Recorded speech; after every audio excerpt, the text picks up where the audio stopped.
Hello everyone, welcome to my channel that is Olympiad Maths with Anushka. So I hope आप लोगों ने part second देख लिया होगा जिसमें मैंने आप लोगों को बताया था टाइप्स ऑफ फ्रैक्शन। उसमें मैंने आपको दो टाइप्स बताए थे, एक बताया था यूनिट फ्रैक्शन, एक बताया था प्रॉपर फ्रैक्शन। तो यूनिट फ्रैक्शन में मैंने आपको बताया था जो न्यूमरेटर होता है, मतलब मान लो जैसे 1/6 है हमारे पास, तो ऊपर वाला न्यूमरेटर जो होता है वो 1 होता है, तो ये यूनिट फ्रैक्शन है। और एक बताया था प्रॉपर फ्रैक्शन। प्रॉपर फ्रैक्शन बताया था जो न्यूमरेटर होता है ना वो डिनोमिनेटर से छोटा होता है, मतलब ऊपर वाली डिजिट जो है वो छोटी होती है, तो 3 छोटी ना 5 से, तो यही बताया था। तो चलिए स्टार्ट करते हैं आज का लेक्चर। तो आज पार्ट 3 जिसमें हम लोग पढ़ेंगे फ्रैक्शन ऑफ अ कलेक्शन। क्या पढ़ेंगे? Fraction of a collection.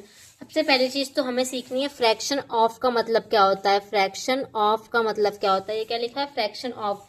Fraction of का मतलब होता है जो टोटल पार्ट लिया हुआ है, मान लो पूरा सर्किल लिया हुआ, टोटल में से उसका एक हिस्सा, टोटल में से उसका एक हिस्सा, मान लो टोटल सर्किल है, उसको 4 हिस्सों में बांटा, तो एक हिस्सा क्या होता है? Fraction of. तो वो क्या हो जाएगा? फ्रैक्शन ऑफ द सर्किल, पूरे सर्किल का एक हिस्सा। फ्रैक्शन ऑफ का मतलब होता है a part of total, total का एक पार्ट। मान लो ये मेरा हाथ है, इसको 5 हिस्सों में कट करना है, तो इसका एक part fraction of the total. तो 1/5, एक हिस्सा, 5 हिस्से, पूरे हिस्से 5 किए गए ना, तो एक हिस्सा हमारे पास।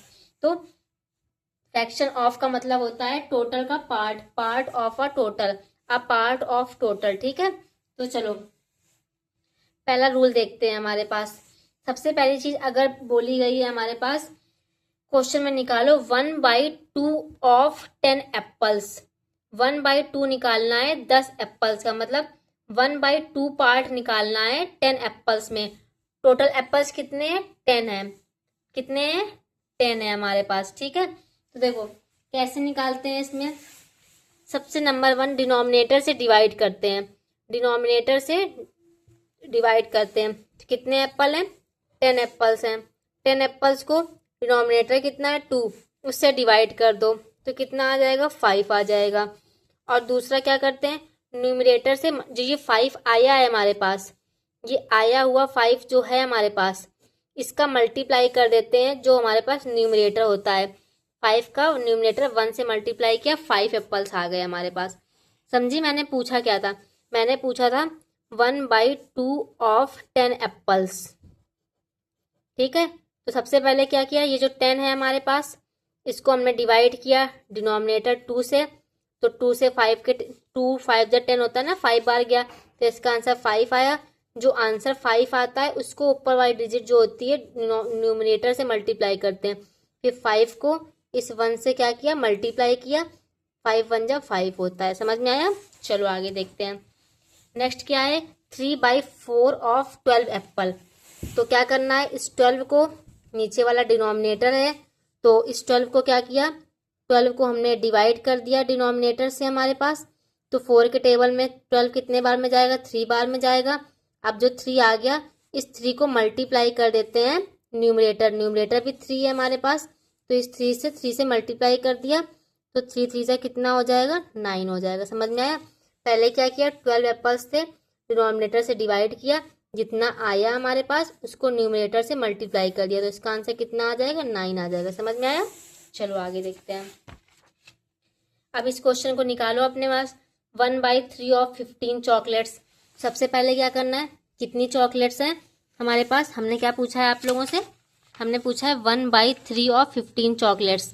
तो 15 चॉकलेट्स हैं, इसको डिवाइड करेंगे डिनोमिनेटर से, तो कितना आएगा? 3 के टेबल में 15 कितनी बार में आता है? 5 बार में आता है, 5 आया। अब जो ये 5 आया है, इसको क्या करते हैं, इसको मल्टीप्लाई करते हैं न्यूमरेटर से। तो 5 को मल्टीप्लाई किया, न्यूमरेटर कितना है? 1 है, ऊपर 1 है ना, न्यूमरेटर ऊपर वाला होता है, डिनोमिनेटर नीचे वाला होता है। 5 1 जा 5, इसका आंसर आ गया। ठीक है, चलो आगे क्वेश्चन देखो। टोटल स्टूडेंट 24 है। 1/4 are girls and how many girls in class.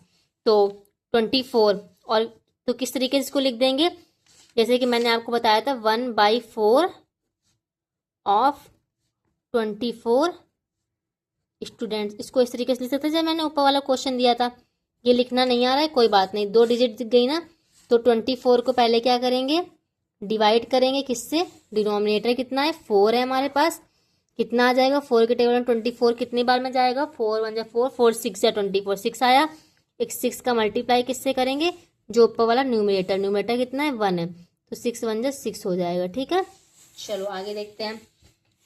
3/6 of 18 हमारे पास पूछा गया है, तो क्या करेंगे, 18 है, 18 को डिवाइड करेंगे किससे, डिनोमिनेटर से। 6 के टेबल में 18 कितनी बार में जाएगा, 6 1 जा 6, 6 2 12, 6 3 जा 18, 3 बार में गया। अब इस 3 को मल्टीप्लाई कर देंगे न्यूमरेटर से, 3 को मल्टीप्लाई किससे किया, न्यूमरेटर कितना है 3 है हमारे पास, 3 3 जा 9 आ गया इसका आंसर। समझ में आया। पहले क्या करते हैं, डिवाइड करते हैं डिनोमिनेटर से, फिर जो डिवाइड के बाद आंसर आता है उसको मल्टीप्लाई करते हैं न्यूमरेटर से। देखो मैंने स्टार के अंदर क्या लिखा हुआ है, हमेशा पहले डिवाइड फिर मल्टीप्लाई, पहले डिवाइड करो फिर मल्टीप्लाई करो। ठीक है, नेक्स्ट क्वेश्चन खुद से करके देखो, मैं आपको समय दे रही हूँ 3 सेकंड का। 1 2 3। आई होप आप लोगों ने सोच लिया होगा, वीडियो को पॉज करके करो। चलो मैं आपको अब कराती हूँ। ठीक है, पहले क्या करना है, जहां भी दिख जाए 2/3 ऑफ 9 टाइप का क्वेश्चन, तो 9 को पहले क्या करेंगे, डिवाइड करेंगे किससे, किससे करेंगे, डिनोमिनेटर से करेंगे। तो 3 के टेबल में 9 कितनी बार में आता है, 3 1 जा 3, 3 2 जा 6, 3 3 जा 3 बार में आएगा, डिवाइड तो आता है ना सबको। अब जो ये आंसर आया है, इस 3 को मल्टीप्लाई कर देंगे जो ऊपर वाला न्यूमरेटर होता है, तो न्यूमरेटर कितना है 2 है, तो 3 2 जा 6, 6 आ गया, 6 इसका आंसर है। ठीक है, तो आई होप आप लोग समझ गए होंगे। इस तरह एक क्वेश्चन को प्रैक्टिस करना। तो ये वाला क्वेश्चन जो एक मैं आपको दे रही हूँ इसको कमेंट में करके बताना। तो हम क्वेश्चन आपको क्या दे रहे हैं, यहाँ लिख के दे रहे हैं आपको, एक क्वेश्चन दे रहे हैं हम लोग आपको 7/4 ऑफ 20, ये क्वेश्चन करना। ठीक है, इसका आंसर मुझे कमेंट में देना। तो चलिए आज के लिए इतना ही, चैनल को सब्सक्राइब करिएगा। तो मिलते हैं नेक्स्ट वीडियो में।